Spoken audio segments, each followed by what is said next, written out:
শরীরে বিভিন্ন জায়গায় ছোট ছোট আসিল হয়েছে, এগুলো দেখতে যেমন খারাপ তেমনি মাঝে মাঝে চুলকানি কিংবা অস্বস্তিও কিন্তু তৈরি করে। কিন্তু এটা নিয়ে তো চিন্তার কিছু নাই, চলে আসছে সহজ কিছু সমাধান নিয়ে।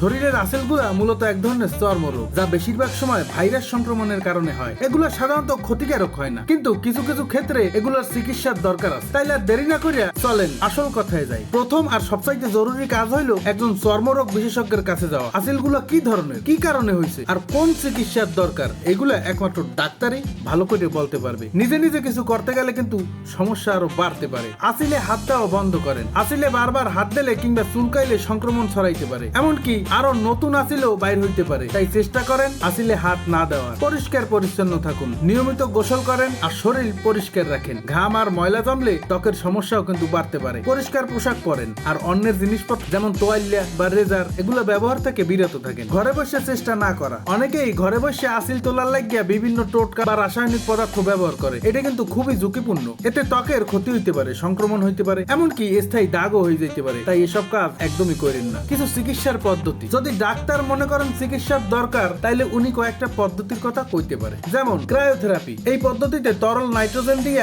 আসিল গুলারে জমাই দেওয়া হয়। ইলেকট্রোকাউটারি, এই পদ্ধতিতে ইলেকট্রিক কারেন্ট দিয়ে আসিল গুলারে পোড়াই দেওয়া হয়। লেজার থেরাপি, লেজার দিয়ে আসিল গুলারে সরাই দেওয়া হয়। ওষুধ, কিছু ক্ষেত্রে ডাক্তার মুখে খাওয়ার বা লাগানোর ওষুধও দিতে পারে। দেখলেন তো, আসিল নিয়ে বেশি চিন্তা ভাবনা করেন না, সঠিক সময়ে ডাক্তারের পরামর্শ নেন, সুস্থ থাকেন। গোড়ার আগে নিজে ঘাস খাইতে গেলে উল্টা কিন্তু বিপদে পড়তে পারেন। তাই আর দেরি না করিয়া আপনার শরীরে যদি এইসব আসিল থাকে তাহলে ডাক্তারের পরামর্শ নেন। সুস্থ থাকেন, ভালো থাকেন।